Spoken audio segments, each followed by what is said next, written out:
बिस्मिल्लाहिर्रहमानिर्रहीम। Question number 7, find the smallest non zero whole number which can be multiplied by 112 to give a square number. अच्छा, दो तीन चीज़ें हैं इस क्वेश्चन के अंदर। स्मॉलेस्ट का मतलब ये है, यानी आपने सबसे छोटा नंबर जो है फाइंड करना है। नॉन जीरो होल नंबर, अगर मैं होल नंबर्स की बात करूं तो मेरे पास होल नंबर का सेट जो है वो है जी 0, 1, 2, 3, 4 एंड सो ऑन। ये होल नंबर का सेट है। तो उसने कहा non zero whole number. Non zero का मतलब क्या है? जीरो नहीं है उसमें शामिल, यानी 1 से आगे कोई भी नंबर जो है उसको आपने मल्टीप्लाई करना है 112 के साथ। जीरो इसलिए नहीं कहा कि क्योंकि किसी नंबर को जब हम जीरो से मल्टीप्लाई करेंगे तो वो आपका होल नंबर जो है वो उसका आंसर जो है वो जीरो आ जाता है, इसलिए जो है उसने नॉन जीरो जो है वो होल नंबर की बात की है। ठीक है। अच्छा, अब देखें स्क्वायर नंबर कौन सा होता है। पहली बात तो यह है कि कोई भी नंबर हो, जैसे किसी नंबर को अपने आप के साथ मल्टीप्लाई करें तो वो स्क्वायर कहलाता है उसका। ठीक है, यानी डेफिनेशन की यही है ना कि square of A number is to multiply the number by itself. यानी अगर मैं 2 का स्क्वायर लूँ तो इसका मतलब क्या हुआ, 2 को 2 से मल्टीप्लाई कर दूँ, या इसको मैं इस तरह भी लिख सकता हूँ 2 की पावर 2, तो आंसर क्या आया 4। इसी तरह अगर मैं कहूँ जी 3 मल्टीप्लाई बाई 3, यानी नंबर को अपने आप के साथ मल्टीप्लाई किया, अगर मैं इसको इंडेक्स नोटेशन में लिखूं तो मेरे पास वैल्यू आ जाएगी जी 3 की power 2 that is equal to 3 3 the 9। तो इसका मतलब क्या हुआ, 4 भी आपका ये भी स्क्वायर नंबर है, इसी तरह 9 जो है ये भी स्क्वायर नंबर है। तो यहाँ भी वो कह रहा है क्योंकि 112 जो है वो बजाते खुद जो है वो स्क्वायर नंबर नहीं है, तो कहता है इसको किस नंबर से हम मल्टीप्लाई करेंगे तो आपका वो जो है वो स्क्वायर की फॉर्म में आ जाएगा। ठीक है। अच्छा, इसका मतलब क्या हुआ, या तो हम इसको इस तरह देखेंगे कि कोई भी नंबर जो है अगर वो 2 टाइम्स आपस में मल्टीप्लाई हो रहा तो इसका मतलब क्या होगा, वो स्क्वायर फॉर्म में है। दूसरा तरीका उसका क्या है कि कोई भी नंबर जो है वो उसकी पावर अगर 2 हो या कोई इवन नंबर हो। इवन नंबर देखें ना, यहाँ लिखा for a number to be a perfect square the index of each prime factor must be even. यानी अगर इसकी पावर जो है वो इवन नंबर हो, इवन नंबर इसलिए की है कि जैसे फर्ज करो जी मेरे पास 2 की पावर 4 हो, तो 2 की पावर 4 को मैं इस तरह भी लिख सकता हूँ ना, 2 की पावर 2 मल्टीप्लाई बाई 2 की पावर 2, यानी यहाँ दो उनकी पावर 2 है, लेकिन अगर यहाँ लिखूंगा तो ये मल्टीपल ऑफ 2 हो जाएगा, या इवन नंबर है। यानी आपका इंडेक्स जो है वो अगर इवन नंबर हो या मल्टीपल ऑफ 2 हो तो इसका मतलब क्या होगा, वो नंबर जो है वो आपका परफेक्ट स्क्वायर है। ठीक है। अच्छा, दूसरा हमने यहाँ ये भी पीछे देखा था कि कोई भी नंबर जो है वो अगर इस फॉर्म में हो n स्क्वायर और n की वैल्यू क्या थी 0, 1, 2, 3 सो ऑन, यानी इस फॉर्म में n की जगह 1 पुट कर दो तो 1 का स्क्वायर, ये भी परफेक्ट स्क्वायर। 2 पुट कर दो n की जगह 2 का स्क्वायर, वो भी परफेक्ट स्क्वायर। 3 पुट कर दो 3 का स्क्वायर। यानी या तो दो नंबर आपस में मल्टीप्लाई हो रहे हो, या जो क्या हो उसकी पावर जो है वो 2 हो, 4 हो, 6 हो, तो वो हमेशा नंबर जो है आपका परफेक्ट स्क्वायर होगा। तो अब यहाँ 112 को चेक करने के लिए हम क्या करेंगे, सबसे पहले इसकी प्राइम फैक्टराइजेशन करते हैं और देखते हैं कि जो हमारे पास फैक्टर्स आते हैं क्या क्या वो 2 का पेयर आता है कि नहीं आता। अगर तो वो 2 का पेयर आता है तो इसका मतलब वो हमारा परफेक्ट स्क्वायर होगा, और अगर उसमें से कोई ऐसा फैक्टर जो सिंगल टाइम्स होगा तो इसका मतलब वो परफेक्ट स्क्वायर नहीं है। फिर उसको हम जो है वो उस नंबर से जो है उसको डबल करने के लिए उससे मल्टीप्लाई करेंगे। लेकिन सबसे पहले हम इसकी प्राइम फैक्टराइजेशन करते हैं 1 1 2। ठीक है। अच्छा, अब प्राइम फैक्टराइजेशन में देखें ये आपका लास्ट डिजिट 2 है तो इसका मतलब 2 के ऊपर डिविजिबल है, तो 2 से ऊपर डिवाइड किया तो मेरे पास वैल्यू आ गई जी 56।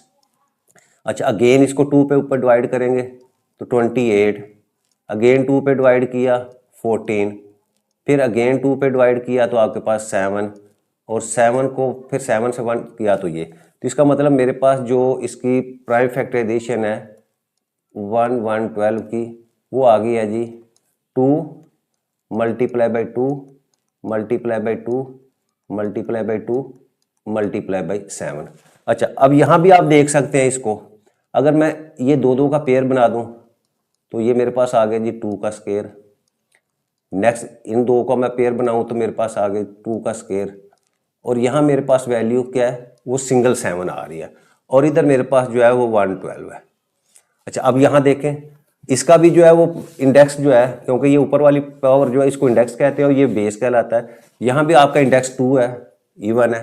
ठीक है, यहाँ भी। तो इसका मतलब क्या हुआ, 7 जो है ना वो सिंगल नंबर आपका या सिंगल फैक्टर है आपके पास, तो इसका मतलब ये परफेक्ट स्क्वायर नहीं है। तो परफेक्ट स्क्वायर के लिए क्या करेंगे, ये 7 का भी, इसको भी आप एक और 7 से अगर मल्टीप्लाई कर दें तो इसका मतलब क्या होगा, ये भी आपका स्क्वायर हो। अगर मैंने इस साइड पे 7 से मल्टीप्लाई किया तो मुझे क्या करना पड़ेगा, इस साइड पे भी जो है वो 7 से मल्टीप्लाई करना पड़ेगा, क्योंकि मैंने दरमियान में इक्वल का साइन लगाया हुआ है।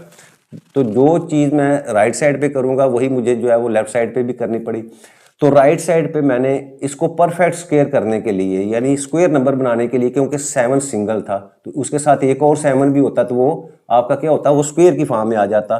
तो मैंने 7 से मल्टीप्लाई किया, तो वही मुझे क्या करना पड़ेगा, वो 112 के साथ भी जो है वो 7 को मल्टीप्लाई करना पड़ेगा। अब यहाँ देखो, ये मेरे पास क्या आ जाएगा, 2 का स्क्वायर, इसी तरह ये भी 2 का स्क्वायर, और ये देखें इसका भी इंडेक्स जो है वो आपका मल्टीपल ऑफ 2 हो गया, यानी इवन नंबर आ गया। अब 112 को मैं जब 7 से मल्टीप्लाई करूंगा तो मेरे पास वैल्यू क्या आ गई है, 784। तो ये जो 784 है, अब इसका आप जब स्क्वायर रूट लें तो आपको यहाँ से भी जो है इसका पता चल जाएगा। यानी अगर मैं इसको चेक करना हो, ठीक है, अगर चेक करना हो तो चेक क्या होगा, अब देखें 784 जो है, अगर मैं 28 को मल्टीप्लाई कर दूं 28 के साथ तो इसका मतलब मेरे पास 784 आ जाता है। यानी ये क्या वैल्यू आ गई, यानी 28 का स्क्वायर लूं तो मेरे पास वैल्यू क्या आ गई, 784। तो 784 जो है, ये जो नंबर है, अब ये क्या है, ये परफेक्ट स्क्वायर है। जब ये परफेक्ट स्क्वायर है तो मुझे फिर किससे मल्टीप्लाई करना पड़ा, स्क्वायर की फॉर्म में जो है वो लिखने के लिए 7 से। तो हम यहां आंसर क्या लिखेंगे, therefore smallest non zero whole number is 7। तो ये 7 हमारा जो है उसका आंसर आ गया। क्वेश्चन नंबर 8 एक्सरसाइज 1B का, find the smallest non zero whole number which can be multiplied by 162 to give a cube number. अच्छा, अब यहाँ क्वेश्चन क्या है, वो कहता है कि ये 162 को किस नॉन जीरो होल नंबर से मल्टीप्लाई करें तो आपके पास ये नंबर जो है वो क्यूब फॉर्म में आ जाए, यानी क्यूब नंबर आ जाए। क्यूब नंबर किसको कहते हैं कि जिसमें उसकी पावर जो है किसी भी नंबर की, जैसे मैं इसको एग्जांपल यहाँ, मेरे पास अगर 2 multiply by 2 multiply by 2 3 times 2 multiply हो रहा है तो इसको मैं क्या लिख सकता हूँ, 2 की पावर 3। तो इसका मतलब क्या हुआ कि ये वाला जो नंबर है मेरे पास, ये क्या है, ये क्यूब नंबर है, क्यूब नंबर है। इसी तरह अगर एक और एग्जांपल लो, फर्स्ट करो मेरे पास 3 है तो 3 multiply by 3 multiply by 3, 3 times अगर 3 को मल्टीप्लाई करें तो इसको मैं क्या लिख सकता हूं, 3 की पावर 3। तो इसका मतलब कोई भी नंबर मेरे पास अगर उसकी इंडेक्स जो है, ये इंडेक्स जो है, इसको इंडेक्स कहते हैं, और ये आपकी क्या है, बेस, ठीक है। अगर आपका इंडेक्स जो है वो मल्टीपल ऑफ 3 की फॉर्म में लिखा गया हो तो इसका मतलब क्या होगा कि वो आपका नंबर जो है वो क्यूब में है, ठीक है। अब देखो 2 की पावर 3 जब मैंने किया तो इसका आंसर क्या आ गया आपके पास, वो 8 आ जाता है। इसी तरह 3 की पावर 3 करूं तो मेरे पास इसका आंसर क्या आ जाता है। तो इसका मतलब क्या हुआ कि आपका 8 जो है वो भी क्यूब नंबर है। इसी तरह आपका 27 जो है वो भी क्यूब नंबर है। इसी की और एक एग्जांपल अगर मैं कहूँ कि 5 मल्टीप्लाई बाई 5 मल्टीप्लाई बाई 5। अच्छा, अब इसको मैं जब 5 की पावर 3 लिखूं तो मेरे पास वैल्यू इसकी क्या आ जाती है, 125। तो 125 जो है वो आपका क्यूब नंबर है, क्योंकि ये इंडेक्स 3 की फॉर्म में है या मल्टीपल ऑफ 3 की फॉर्म में है, ठीक है। तो उसको हम कहते हैं कि वो आपका क्यूब नंबर है। अच्छा, अब यहाँ हम क्वेश्चन की तरफ जो हमारे पास नंबर जो है 162, अब इसको हमने देखना है कि क्या ये क्यूब नंबर है कि नहीं। तो हम सबसे पहले क्या करेंगे, इसकी प्राइम फैक्टराइजेशन करते हैं। तो प्राइम फैक्टराइजेशन लिखें जी 162। अब अगर हमारे पास जो फैक्टर्स हैं, अगर तो वो 3 का पेयर बन जाता है हमारे पास ही, तो इसका मतलब फिर तो ये क्यूब होगा। और अगर उसमें से कोई मिस होगा तो क्या करना पड़ेगा, हमें उसको क्यूब की फॉर्म में लेके आना पड़ेगा। तो सबसे पहले 162, देखो लास्ट डिजिट 2 है तो 2 के ऊपर डिविजिबल है, 2 के ऊपर डिवाइड किया तो मेरे पास वैल्यू आ गई जी 81। अब 81 जो है वो आपका 2 के ऊपर डिविजिबल नहीं है, ठीक है। तो ये 3 के ऊपर डिविजिबल है, 3 के ऊपर डिवाइड किया तो मेरे पास वैल्यू आ गई 27। अगेन 3 पे डिवाइड करेंगे तो 9, फिर 3 पे डिवाइड किया तो 3 और लास्ट 3 पे डिवाइड किया तो मेरे पास 1 आ गया। इसका मतलब ये हुआ कि मैं 162 को वो लिख सकता हूँ 2 multiply by 3 multiply by 3 multiply by 3 multiply by 3। ठीक है, ये मैं इसकी फैक्टराइजेशन की फॉर्म में लिख दिया। अच्छा, अगर मैं इसको लिखूं तो मेरे पास ये तो 2 आ जाएगा इसी तरह।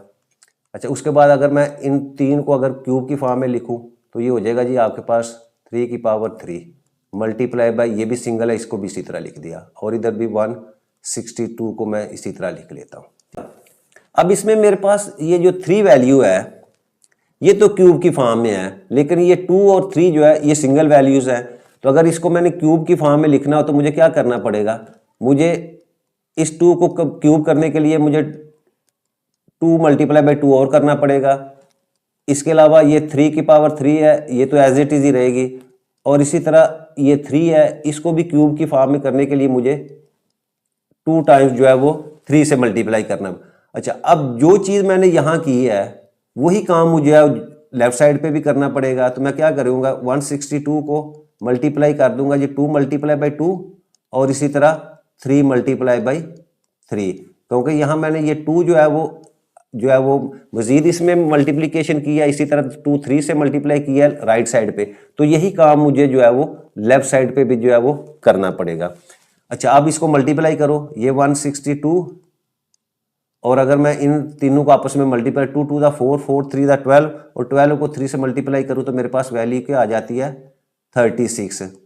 और इस साइड पे मैं इसको क्यूब की फॉर्म में लिखूंगा तो ये हो जाएगा 2 की पावर 3 मल्टीप्लाई बाई 3 की पावर 3 और मल्टीप्लाई बाई 3 की पावर 3। अच्छा, अब राइट साइड पे मेरे पास जितने भी नंबर्स हैं वो मल्टीपल ऑफ 3 की फॉर्म में है, तो इसका मतलब ये क्यू फॉर्म में आपकी राइट साइड हो गई। और इस साइड पे इन दोनों को जब मैं मल्टीप्लाई करूंगा तो मेरे पास वैल्यू क्या आ जाती है, वो आ जाती है जी 5832। ये वैल्यू आपके पास आ गई जी 2 की पावर 3 मल्टीप्लाई बाई 3 की पावर 3 मल्टीप्लाई बाई 3 की पावर 3। तो ये वाला जो नंबर है अब ये आपका क्यूब है। इसको चेक कैसे करना पड़ेगा, आप चेक कर सकते हैं।